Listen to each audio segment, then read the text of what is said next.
episode 26, maybe. I should have done my research right before I said that. Brandon just asked if I was ready to do the podcast. I said yes, and I did not know what episode it was. But we're here, man. We got video back.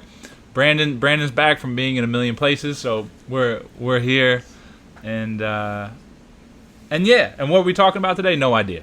No idea what we're talking about today. I just figured kind of ramble off the top, and I figured since we had time to do a podcast, we'll do one. Just had a morning workout today with a kid that's also a subscriber, which was a really good workout. I'll get into that a little bit more, kind of in terms of what my workouts have kind of consisted of recently, where I've been going. I kind of hinted at everything that was going on in terms of my approach to things, just from a level of starting. Brandon's opening cans in the background, all good. Just from a level of of just slowing down, man. Of just slowing down. I tweeted this out, but I thought it was really interesting. So I'll just talk about it here because I can just say whatever I want and it's longer. But LeBron had that tweet. This is what's crazy. Like, if you're in the basketball world, you think that everything revolves around basketball. It really, it doesn't. It's just we're so inundated with information that meets what we want to see, that when somebody like LeBron tweets something that says, all these guys are working on things they don't do in games, and he was against it, and then there was the group of people that applauded everything that he said, and then there was the group of people that completely challenged it all, and it's just so interesting to me watching people's reaction to it, right? Because to me, it's an example of just how opinions divide us in so many ways. And I just read this book as a recommendation called Paradigms by Joel Arthur Baker, and it was a fantastic book. And I'd recommend it to anybody. It's a quick read, just like 250 pages or so. And he goes over different paradigms, and a lot of it is seeing into the future and basically like being able to catch maybe investment waves or opportunity waves, etc.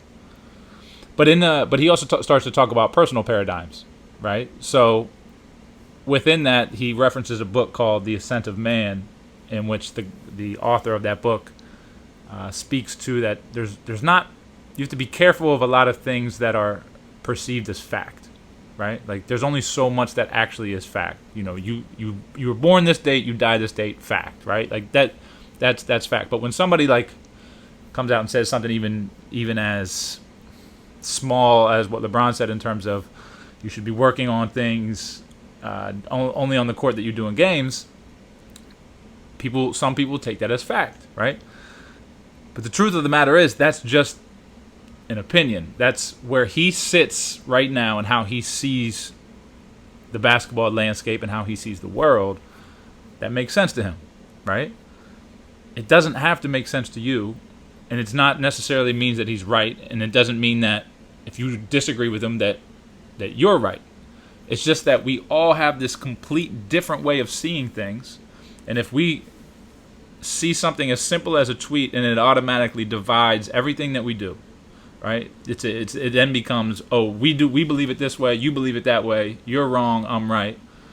Nobody learns anything from it, right? So let's just say I was in the camp of seeing that, and then watching the reactions to it.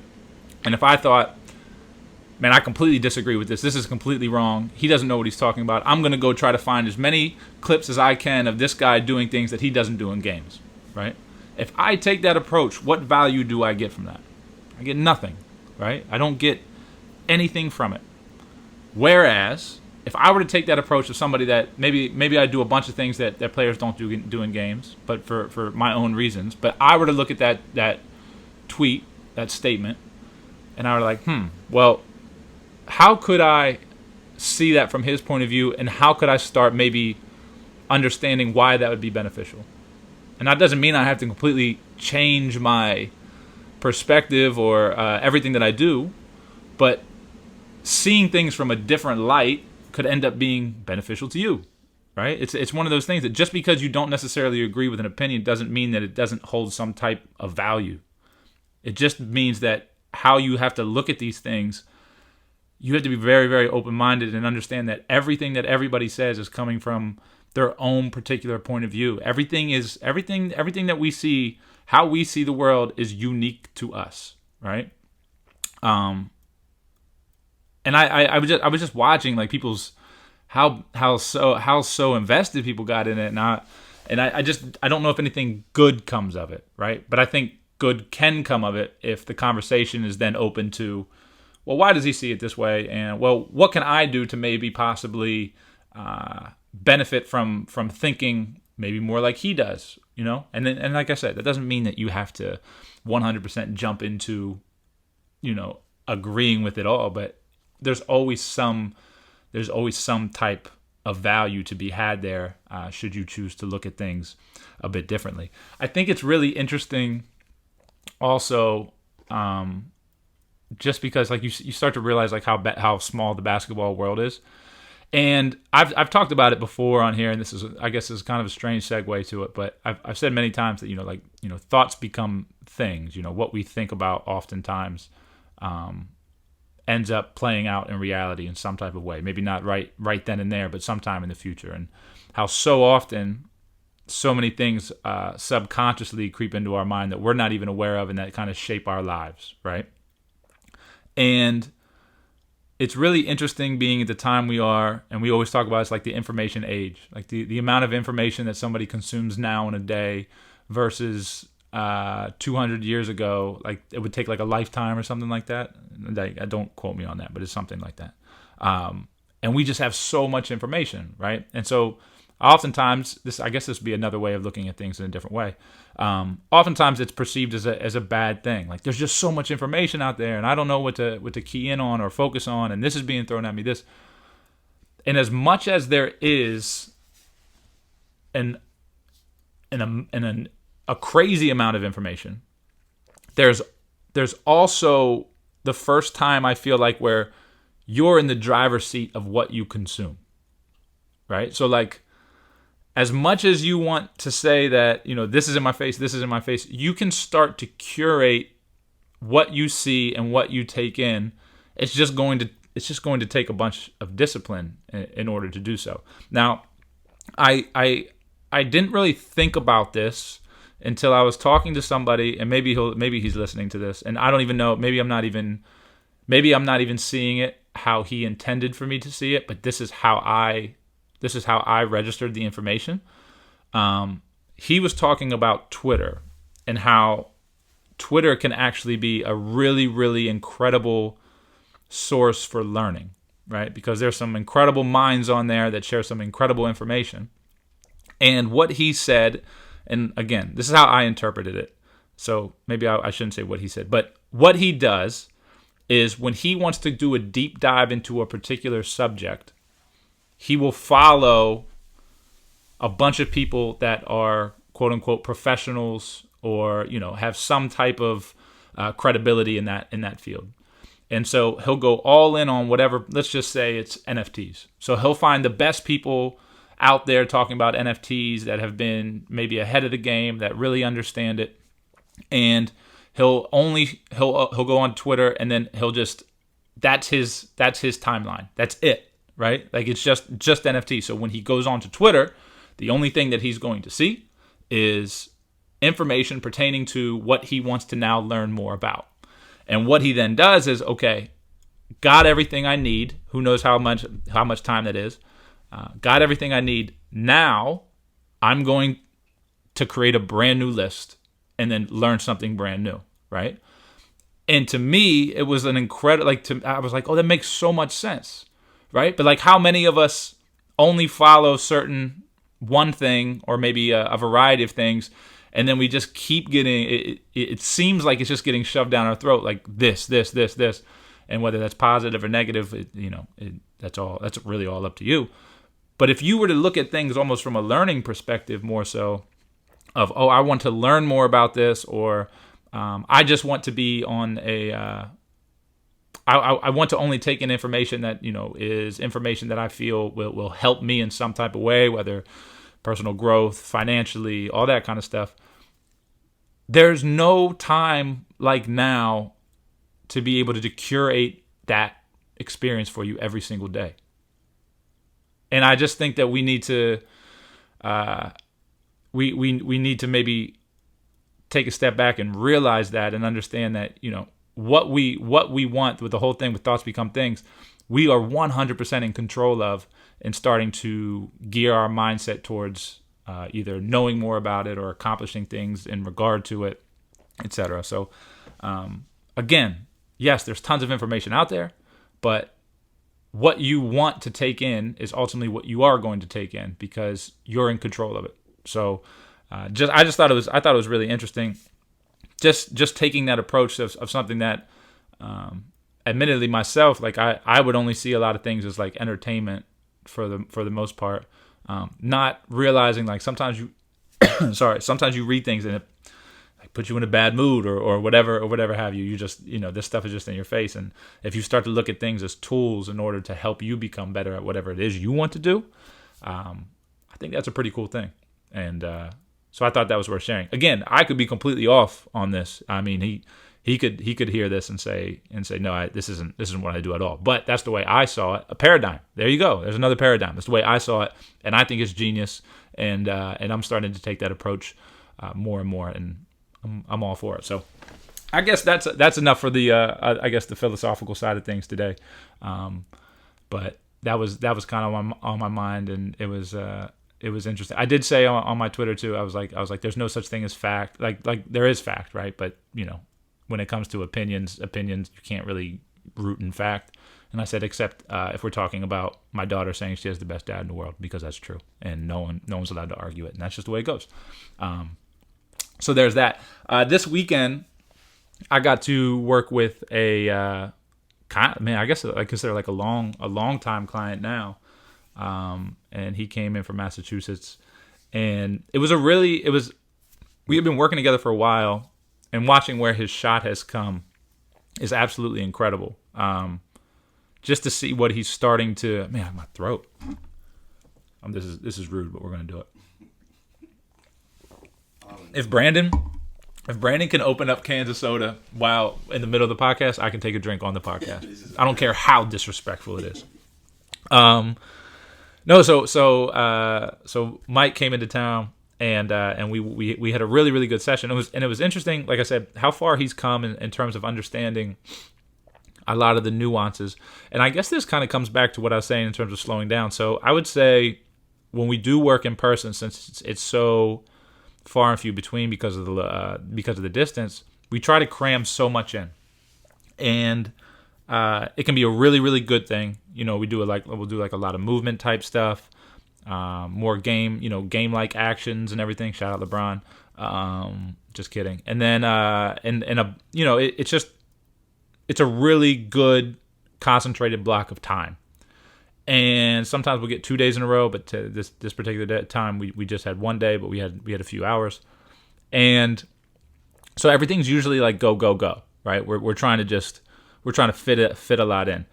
And this particular time, so Mike had like a little like hamstring issue. And so we couldn't push things to a game speed or game like rep type workout. And given where he's at in shooting, the game speed stuff is super, super helpful.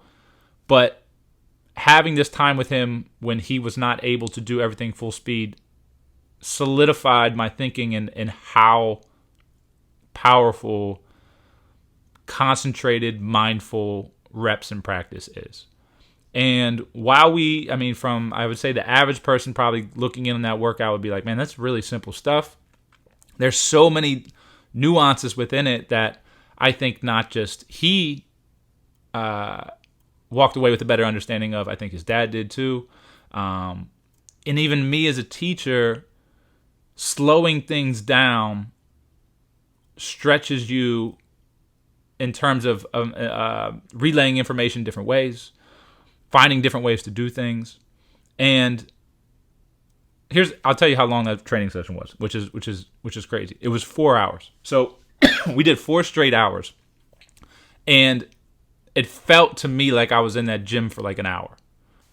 I really enjoyed it. I hope he really enjoyed it. And we got to do things in an extremely slow way, but concentrated way that the value in it, I just think, was so great. So the big key of the day was sequencing. And I've talked about this all of the time, but I'll kind of explain kind of how some light bulbs went off on it. But the big thing with him was he was actually creating. It's really funny because he was doing it, and then a kid I was working with today was doing it as well, in which I always talk about eliminating direction change at the top of the shot, and which is what we want to do, because if we eliminate the direction change at the top of the shot, that means that we're going to consistently have that ball moving in one direction as much as we can. So it's almost this like unbroken chain of momentum. However, both of these guys had small direction changes at the bottom, right? So this is where maybe I need to do, not maybe, I'll just say I need to do a better job of verbalizing and communicating. When I say we start close to the body, that doesn't necessarily mean that we're trying to keep it as close as possible all the way, right? We want to take it from that 1 and then push to that 2. And if we're pushing that ball a little bit away from us there, I'm more than okay with it, so long as that our hand stays under the ball and gets under the ball quickly. But what's happening with with players that I see, and maybe it's one of those things that it's like I'm looking for a new car right now, and like every car that I've been like researching a lot, now I'm on the road and I only see that car. Maybe now that I'm seeing this movement at the bottom of shots more so, now the more players I see, that's what I'm seeing. And it's this small movement that kind of either goes backwards first, or instead of just leading with that push up the body, the angle in the arm changes a bit, and it ends up being this small little backwards movement at the top of the shot. So while almost like I would say to 99.9% of people, it would probably look like the ball's not moving at all. To me, it's just super glaring, and it's all stemming from how the shot starts. So it even comes back to that idea of we make shots before we take them. But that was what our big key was, right? So we're just working on this sequencing of, okay, whatever angle we're at in our one position, we're going to keep that angle. We're going to try to keep that angle all the way through the shot. We're going to lead with that ball, and that way that ball is going to be able to just stay in front and move in one direction from start to finish. And that was the goal. And we started to do some really cool things with it, like some really cool reps. And the fun part is when you start to layer things on top of it. And granted, we're not even going 100 miles an hour, but the ability of the player to then understand everything is that we're doing makes everything else that much more enjoyable, and to me that much more powerful in the long term for them. So we went from stationary to small hops, just keeping that ball locked and loaded in the one position, to then going off the dribble. And a lot of times, everything that we had done in the past off the dribble, we were really concentrated on covering space. Preparation in a sense of early hands, but then covering space, right? And what we did because of the hamstring injury was we shrunk the space that we were covering. But because we shrunk that space, we actually now had to be even more diligent with how we prepared, right? And because we were now so in tune with what we were trying to do in terms of the sequencing and eliminating the movement at the bottom, it made the preparation become that much more important to the player. So I speak about it all the time. Like, preparation, to me, preparation is everything in terms of being able to get to a point where you're coming close to shooting a very repeatable shot, right? Obviously, there's time and situations where things are going to be a bit different, but we want to give ourselves the best chance of shooting in the most perfect way, or the most imperfectly perfect way, however you want to say it. And because we were forced to slow down, because we were forced to take a step back and really just focus in on the details of everything that we did, us jumping into these things of prep off the dribble but covering less space, I just feel like it resonated with him more in terms of this is the why behind what we're doing. And it was just really cool to me. You know, like I said, it was 4 hours in that gym, but I honestly, I felt like I was in there an hour. But it was really cool to me to watch the most simple one dribble. I'll post it on my Instagram, because I think people will see it and they'll be like, oh, there's nothing special about it. But if you knew how much conversation backed it up, how many reps before it happened. And it may seem like a super, super simple thing, but the ability to prepare the way he did, get his hands ready, posture, everything was in place to the point where we added movement off the dribble and he was able to shoot some perfect shots. Like that's what it's all about. You know what I mean? To me, that's like the coolest. It's like the coolest thing to me. So that was a really awesome workout. And again, I've said it before, but just don't be afraid to slow things down, because it's in slowing it down that generally players start to comprehend what they're doing even more so. We as teachers see it all in our heads, and we've said it 1,000 times. So to us, it may seem like it's old news that we're starting to say, or we get ahead of ourselves in terms of we just think that everybody understands it. But it's when we slow down that we realize, oh, this person doesn't have the same knowledge base that you have, and you're going to have to relay it to them in a different way in which they can understand it. So I just thought that was a really fun workout. And then the kid that I had today, and Brandon, he had that small movement at the bottom, but what it resulted in was not just the ball moving back at the top, but this elbow movement inwards.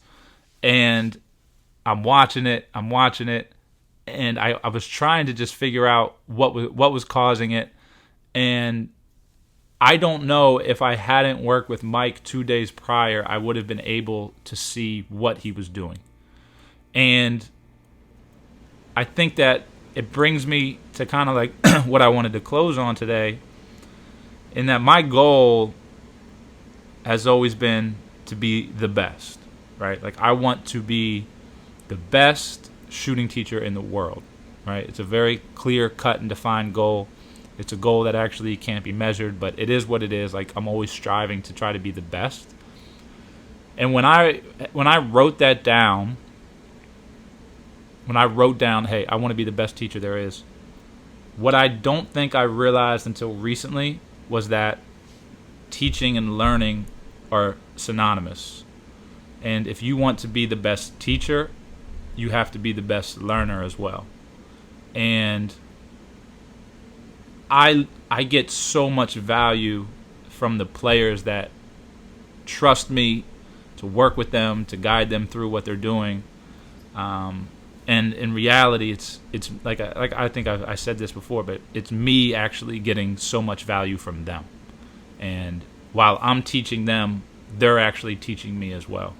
And if you're, I know there's a lot of coaches and different trainers that follow me or that listen to this.